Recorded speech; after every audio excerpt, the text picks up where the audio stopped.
कहूँगा कि अभी इस टाइप की चर्चा है, लेकिन कोई पुष्टि नहीं हो पाई है इस टाइप का कि कोई संशोधन ये कर रहे हैं। लेकिन अगर कोई संशोधन करना है तो मैं वही कहूँगा कि इनको मुस्लिम समाज के दानिशवर लोगों से बैठ करके बैठक करनी चाहिए और उसके बाद में जो संशोधन जरूरी है उनको करना चाहिए। अनावश्यक तौर पर जिस तरह से इन्होंने किसान कानून, उनको जरूरत नहीं थी कि हम तुम्हारे हित में लेकर के आ रहे हैं, जबरदस्ती वो कानून लाए, उनको वापस लेना पड़ा, सरकार की किरकिरी हुई। और जो ड्राइवरों के ऊपर वो लेकर के आए कानून, उस पर उनको उसको रोकना पड़ा उस बिल को। तो इस टाइप की चीजें नहीं करनी चाहिए, हठधर्मी नहीं चलनी चाहिए। और अगर ये जबरदस्ती इस टाइप की कोई करेंगे तो यकीनन हम इनकी मुखालफत करेंगे। अखिलेश यादव कह रहे हैं कि इस सरकार को हिंदू मुस्लिम सिर्फ यही दिखता है, यही इनका एजेंडा है, बाकी कोई एजेंडा नहीं है। इस तरह के कानून ला करके वो इन्हीं चीजों को हवा देना चाहते हैं। हकीकत है, और कोई दूसरा इशू नहीं है। अगर इशू है तो हम पूछना चाहते हैं कि इसे मुसलमान और हिंदुओं के नाम पे जो बांटना चाहते हैं, जबकि इस लोकसभा के इलेक्शन में हिंदू समाज के लोगों ने, मुसलमानों ने तो वोट दिया एक तरफा इंडिया गठबंधन को, हिंदू समाज के लोगों ने भी वोट दिया है इंडिया गठबंधन को। उन्होंने ये सबक दिया कि हम देश के विकास करने के वालों के साथ में है, ना कि देश को बांटने वालों के साथ में है। और इस टाइप की राजनीति अब खत्म होनी चाहिए। जो ही मुसलमानों के साथ अगर पक्षपात करने का प्रयास करेंगे तो यकीनन हम इनके विरोध में हैं और इनकी जरूर हम इनके खिलाफ एक आवाज को बुलंद करेंगे। और इस टाइप की चीजें, बिल जो अनावश्यक तौर पर लाना चाहते हैं, हम इनको रोकने का हर तरह से प्रयास करें। All India Muslim personal law board कह रहा है कि अगर इस तरह का कोई भी अमेंडमेंट आता है तो वो उनको स्वीकार नहीं होगा। असदुद्दीन ओवैसी कह रहे हैं कि ये वक्फ बोर्ड की ऑटोनॉमी में दखल अंदाजी की कोशिश है। आपका क्या मानना है? बिल्कुल, इसमें दखल अंदाजी क्या, इस टाइप की चीजें को करना, इनको जो चीज जरूरी नहीं है दखल देना मुस्लिम समाज में, मुस्लिम पर्सनल लॉ बोर्ड के अंदर, अरे जो ये तो हमारा अधिकार है कि हम इस देश के अंदर रह करके अपने किसी भी धर्म को अपना करके उनके काम को हम कर सकते हैं। अमेंडमेंट बिल पहले जहाँ तक मेरा 2013 में आया था और वो सही था। अब उसके बाद में इस टाइप का कोई अमेंडमेंट लाना कतई सही नहीं है। सिर्फ वो देश को बांटने के लिए और आने वाला जो चुनाव है उसको रंग देने के लिए, हिंदू मुस्लिम करने के लिए इस टाइप का ये बिल ला रहे हैं। हम इस टाइप के बिल को लाने के लिए पूरी ताकत के साथ में रोकने का प्रयास करें। डॉक्टर साहब, बीजेपी की दलील ये है कि कोई देश के अंदर ऐसी व्यवस्था हो जो कानूनी दायरे से बाहर हो, कोई सुप्रीम कोर्ट उसके खिलाफ नहीं जा सकता, हाई कोर्ट नहीं जा सकता, तो फिर कैसे उसे इस डेमोक्रेटिक सेटअप में उसको माना जा सकता है? देखिए, दलीलें तो इनके पास में बड़ी से बड़ी दलील अपने ये देने के लिए प्रयास कर देंगे, लेकिन इनके पास में दलील, इस चीज की दलील मैं पूछना चाहता हूँ कि आज ये जो पार्लियामेंट बनी है, पार्लियामेंट के अंदर आपने इसकी दलील क्या है? आज जो पुरानी पार्लियामेंट थी, वो उस पार्लियामेंट के अंदर अभी तक हमें कोई खामियां नजर नहीं आई। आज इसके अंदर पानी टपक रहा है, हम देख रहे हैं कि बंदर गुजर रहे हैं। तो उसका कोई मतलब, इनका कोई मतलब नहीं होता। सिर्फ और सिर्फ इनकी अगर कोई राजनीति करने का मकसद है तो हिंदू मुसलमानों को बांटने का मकसद है, और इसके अलावा कोई दूसरा इनके पास में एजेंडा नहीं है। देश को विकास करने के नाम पर किसानों के मामले पे फेल हैं, रोजगार इनके पास नहीं है, भ्रष्टाचार लगातार बढ़ता जा रहा है, महंगाई बढ़ता जा रहा है। उसके मामले पे इनके पास में अगर आप इनके नेताओं से सवाल करेंगे तो कोई जवाब नहीं दे पाएंगे। कुल मिलाकर के मैं यही कहूंगा कि आपस की ये गंदी राजनीति खत्म होनी चाहिए और देश को सब जातीय राय क्या है कि मामला सुप्रीम कोर्ट और हाई कोर्ट के दायरे में होना चाहिए या नहीं होना चाहिए? कौन सा मामला, किस टाइप का? जैसे वक्फ बोर्ड का मामला है कि आप सुप्रीम कोर्ट लेकर नहीं जा सकते, हाई कोर्ट में आप नहीं जा सकते, तो क्या कोर्ट के दायरे में उसे आना चाहिए? नहीं, आपकी जातीय राय क्या है? देखिए, कोई मामला है, अगर हमें इंसाफ नहीं मिलता है किसी तरह से तो कोर्ट में जाने के लिए तो जाहिर सी बात है जरूरत पड़ती है।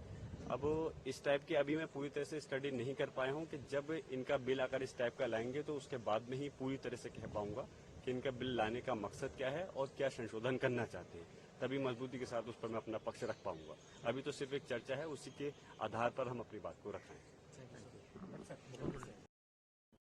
देखिए, सबसे पहले तो मैं कहना चाहता हूं कि समाजवादी पार्टी की जहां जहां पर उनके विधायक जीत जाते हैं या जहां पर भी उनके सांसद जीत जाते हैं, 22 के चुनाव में आपने देखा था, सभी ने देखा था कि 22 के चुनाव में तमाम जगहों से सूचनाएं आ रही थी कि समाजवादी पार्टी के लोग धमका रहे हैं, कह रहे हैं मेरी सरकार आएगी तो तुमको हम काट के फेंक देंगे, तुमको हम उजाड़ देंगे, तुमको ये कर देंगे, तुमको वो कर देंगे।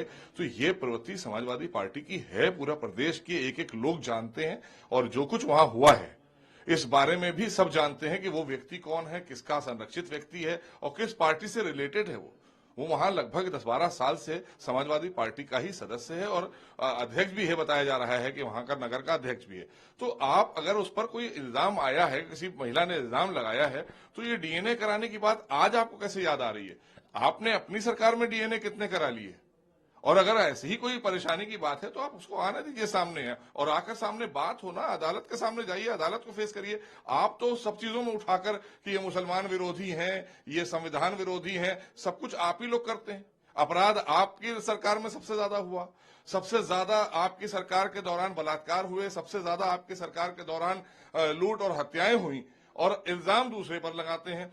तो इल्जाम लगाना छोड़िए, और आपको जनता ने अगर मैंडेट दिया है, मान लीजिए आप कह रहे हैं, तो अभी 27 आ रहा है ना, तो 27 में आप आइएगा मैदान में, देख लीजिएगा क्या रिजल्ट आता है, क्योंकि अभी ही शुरू कर दिया है सारे जनपदों में। अगर देखा जाए जहां जहां आपके प्रत्याशी जीते हैं वहां इस तरह की चीजें शुरू हो गई हैं और लोग भयभीत हो गए हैं। तो इस भय को खत्म करने के लिए आदरणीय योगी सरकार ने कड़ा कानून जो हमारा है उस कानून के तहत कार्रवाई करना शुरू की है, बख्शा कोई नहीं जाएगा। अखिलेश यादव ने इसके बाद 3 घटनाओं का जिक्र किया और उसमें कहा कि इसमें भारतीय जनता पार्टी के नेताओं की संलिप्तता थी, और दूसरी चीज उन्होंने कहा कि ये जो डीएनए की मैं बात कर रहा हूँ, ये सब बीजेपी सरकार उत्तर प्रदेश में 2023 में अमेंडमेंट लाई थी जिसमें था 7 साल से ज्यादा की सजा मामले में होना चाहिए। तो मैं जो मांग कर रहा हूँ ये कानून के दायरे में इसकी मांग कर रहा हूँ। कानून के दायरे में कितनी सरकार उनकी चली है और कितनी सरकार हमारी कानून के दायरे में चलती है, कानून का इकबाल आज कायम हुआ है। समाजवादी पार्टी की सरकार के दौरान कानून का राज रहा ही नहीं, आज उसी का दंड झेल रहे हैं समाजवादी पार्टी के लोग। आज समाजवादी पार्टी की सरकार जो बाहर हुई है वो अपराध के वजह से हुई है। आपने अपराधीकरण किया, आपके बहुत कहना चाहिए दुर्दांत माफियाओं को लेकर आप लोग घूमते थे, उनको संरक्षण देते थे। आज आदरणीय योगी सरकार ने उन पर अंकुश लगाया, बिहाइंड द बार किया है अपराधियों को, और जो दुर्दांत अपराधी हैं वो इनकाउंटर में कहां गए हैं सबने देखा है। तो इसलिए ये बात कहना सिर्फ अपने आप को भी धोखा दे रहे हैं आप भी जानते हैं कि आप जो बात कह रहे हैं उस बात में कोई दम नहीं है। और आज उत्तर प्रदेश का परसेप्शन आदरणीय योगी सरकार में पूरे देश में बदला है, यहाँ पर अमन व अमान है। लेकिन जो भी लोग ऐसे कृत्य करेंगे उनके खिलाफ कार्रवाई होगी, उसमें किसी तरह का कोई समझौता, कोई कंप्रोमाइज नहीं होगा, पॉलिटिकल संरक्षण नहीं दिया जाएगा। और एक बात उन्होंने और कही, उन्होंने कहा कि आपकी पार्टी के लोग भी हैं, हमारे यहाँ कार्रवाई सब पर हुई है, कोई को छोड़ा नहीं गया है। अगर कोई के ऊपर भी कोई इल्जाम आया है, किसी ने भी कोई अपराध किया है, कहीं पर भी कोई उसके साथ समझौता नहीं किया गया है सरकार में, कानून सबके लिए बराबर है। एक सवाल और है, अभी केंद्र सरकार ने विचार किया है जो वक्फ बोर्ड में 40 अमेंडमेंट है उसमें मुहर लगी है, जल्द ही इसको लोकसभा में टेबल कर सकती है सरकार। इसके ऊपर जब अखिलेश यादव से पूछा गया तो उन्होंने कहा कि हम इसका अपोज करेंगे और ये जो सरकार है ये हिंदू मुसलमान का इशू लाना चाहती है और मुसलमानों के जो अधिकार हैं उनका हनन करती है, उनके अधिकारों को छीनने का काम ये सरकार कर रही है। नुजूल में भी उन्होंने मुख्यमंत्री के ऊपर चुटकी ली और कहा कि वो नुजूल समझते थे सिर्फ मुसलमानों के लिए है, जबकि नुजूल सभी के लिए है। देखिए, जहां तक बात की जाए वक्फ अमेंडमेंट की बात है, तो वक्फ की अगर आप उठाकर देखें, हिस्ट्री देखें वक्फ की, जब से वक्फ बोर्ड कायम हुए हैं तब से अमेंडमेंट होता चला आ रहा है। कांग्रेस ने कई अमेंडमेंट किए, 2013 में आपने किया, लास्ट अमेंडमेंट तो कांग्रेस ने 2013 में किया। ये उसी का तो झेल रही है पूरी उत्तर प्रदेश की जनता और देश की जनता। जो उन्होंने अमेंडमेंट किया था उसमें इतनी शक्तियां दे दी उन्होंने वक्फ बोर्डों को कि वहां पर किसी को न्याय नहीं मिला और महिलाओं को कहीं कोई हक नहीं दिया, उनमें हमारी बहनों को वंचित कर दिया। जिन लोगों के वक्फ हुआ करते थे उनको वक्फ से हटाकर दूसरे लोगों को वक्फ में बैठाल दिया गया।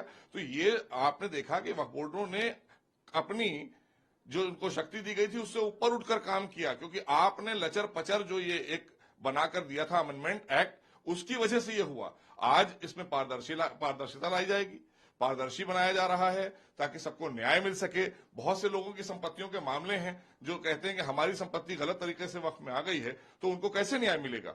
और वक्फ बोर्ड सुनवाई करेगा, वक्फ बोर्ड कोई अदालत नहीं होता है, इसलिए अदालतें बनी हैं उसकी सुनवाई के लिए। अब शासन सुनवाई करेगा, शासन के पास आप अपनी बात कहेंगे, शासन अपने प्रशासनिक अधिकारियों को भेजेगा, वो जांच करके भेजेंगे। तो जाहिर सी बात है अब पारदर्शिता आएगी ना चीजों में। ऐसे तो वक्फ बोर्ड में जाइए और 4 लोग बैठे हैं, उन्होंने अपने हिसाब से जिसको चाहा बनाया, जिसको चाहे हटा दिया, और वो कोई जगह पर उसको कोई फोरम पर जाकर शिकायत करने का अधिकार भी नहीं था। तो अधिकारों को सुरक्षित किया जा रहा है और सबके लिए ये लाया जा रहा है। जो हमारा खास करके अमेंडमेंट एक्ट आ रहा है ये सबके लिए है, सबके हितों का है। और सबसे बड़ी बात इसमें जो निकल कर आएगी वो ये आएगी, दबे कुचले पिछड़े दबे मुसलमानों के लिए जो चैरिटी हुए थे वक्फ, उसका अधिकार उनको प्राप्त होगा, उससे मिलने वाला पैसा उसको उनको सहायता उससे दी जाएगी, तमाम चीजों को और बेहतर किया जाएगा। तो अभी जो आएगा, तो अभी बहुत सी चीजें जब 40 उसमें जो बदलाव किए जा रहे हैं लगभग 40 हैं, तो 40 में बहुत सी चीजें ऐसी हैं जो सबके हितों की हैं, सबको न्याय मिलेगा और सबके साथ इंसाफ किया जाएगा। और उसका कल्याण कैसे हो, इतनी बड़ी संपत्तियों का कोई कल्याण तो हुआ नहीं आज तक। कोई भी वक्फ बोर्ड आपको उत्तर प्रदेश के वक्फ बोर्ड की तो मैं जिम्मेदारी लेता हूं कि अगर ये दिखा दें कोई अकाउंटेबिलिटी आपको। इन्होंने कभी ऑडिट नहीं कराया होगा, 15-20 सालों में कोई ऑडिट नहीं दे सकते। तो आप भ्रष्टाचार तो वहां हो ही रहा था और उसमें संलिप्त थे विपक्ष के नेता। उन्होंने ही सबसे ज्यादा प्रॉपर्टियां अर्जित की थी, आपने देखा है, सबके सामने आया है। तो लिहाजा जो चीज जिस लिए उसका उद्देश्य है, उस उद्देश्य के तहत उसको आगे बढ़ाने का काम कर रही है आदरणीय मोदी सरकार। हम इसका स्वागत करते हैं। All India Muslim personal law board जिस तरह से इसकी मुखालफत कर रहे हैं तो उन्हें नहीं करनी चाहिए, क्योंकि उन्हें भी फिक्रमंद होना चाहिए था कि वक्फ प्रॉपर्टीज़ चैरिटी और वेलफेयर के लिए काम के लिए थीं और इनका इस्तेमाल बिल्कुल भी नहीं हो रहा। माफियाओं ने तमाम पे कब्जे कर लिए। तो कहीं भी ना तो वक्फ बोर्ड में वो दिखाई देते हैं, ना ही मौके पर कहीं दिखाई देते हैं। लेकिन जब इस तरह के कोई मामले आते हैं तो उनके खिलाफ और खड़े हो जाते हैं। उन्हें तो पहले से फिक्र होनी चाहिए और चिंता होनी चाहिए थी कि जो जिस ज़रूरत की, जिस मत की जो प्रॉपर्टियां हैं उनका इस्तेमाल नहीं हो रहा है तो उसमें वो सपोर्ट करते और उन प्रॉपर्टियों से लाभ ज़रूरतमंद लोगों को कराने की उनकी कोशिश होनी चाहिए थी, जो कि नहीं हुई। और अब सरकार कर रही है तो उसके खिलाफ जा रहे हैं, तो ये उनकी गलत बात है। सही। असम के सीएम साहब ने जिस तरह से लव जिहाद को लेकर, लैंड जिहाद को लेकर के बयान दिया है तो उनका सरकार का अपना मामला है। हालांकि यूपी में भी लव जिहाद को लेकर के कुछ और सजाएं, कठोर सजाएं बढ़ाई गई हैं। तो वो कानून की बात है, वो अपने सरकार में कानून बनाना चाहते हैं कि हिंदू या मुस्लिम जो भी एक दूसरे की प्रॉपर्टी खरीदेंगे तो उन्हें सरकार से मान्यता लेनी पड़ेगी। तो वो उनका कानूनी मामला है, वो अपना कानून बना सकते हैं और उसमें तो दोनों के लिए ही है, हिंदू के लिए भी है और मुसलमान के लिए भी है, दोनों के लिए उन्होंने कानून बराबर बनाने की बात कही है, तो ठीक है। वक्फ बोर्ड को लेकर जिस तरह से केंद्र सरकार संशोधन कर रही है तो वो एक सराहनीय कदम है, क्योंकि एक तरफ तो जो नाजायज़ संपत्तियां वक्फ बोर्ड में कुछ इस तरह के प्रावधान थे कि सर्वे के आधार पर किसी की भी प्रॉपर्टी को उसे रजिस्टर कर लेना, तो ये भी एक नाजायज़ और हराम है। और इस तरह की संपत्ति चैरिटी और वेलफेयर के और वक्फुल्लाह के की जो प्रॉपर्टी है उसमें काम में नहीं आ सकती है, तो वो ठीक है। दूसरी तरफ जो सरकार ने डीएम साहब को और ज़्यादा पावर दी है वक्फ के प्रॉपर्टी के मामले में, और सरकार अपील के मामले में भी माननीय उच्च न्यायालय को पावर दे रही है, तो ये सराहनीय कदम है। क्योंकि अभी तक बहुत सारी लापरवाहियों की वजह से और कानूनी स्तर पे ज़्यादा रिलीफ ना मिलने की वजह से मौके पर जो वक्फ संपत्तियां हैं उनमें अवैध कब्जे हुए हैं और जो किराएदार हैं उन्होंने किराए भी नहीं दिए हैं और धीरे धीरे वो अपने स्वामित्व बनाते जा रहे हैं। तो डीएम साहब को अगर ज़्यादा पावर रहेगी तो मौके पे जो माफिया वक्फ संपत्तियों को हड़पना चाहते हैं तो उनमें बहुत सारा लाभ मुतवल्लियों को पहुंचेगा और जो ज़रूरतमंद हैं उसके वक्फ प्रॉपर्टीज के, वेलफेयर के, चैरिटी के, कमज़ोर वर्ग के लोग जो हैं उन्हें सीधा लाभ पहुंचेगा। इससे ये सराहनीय कदम है।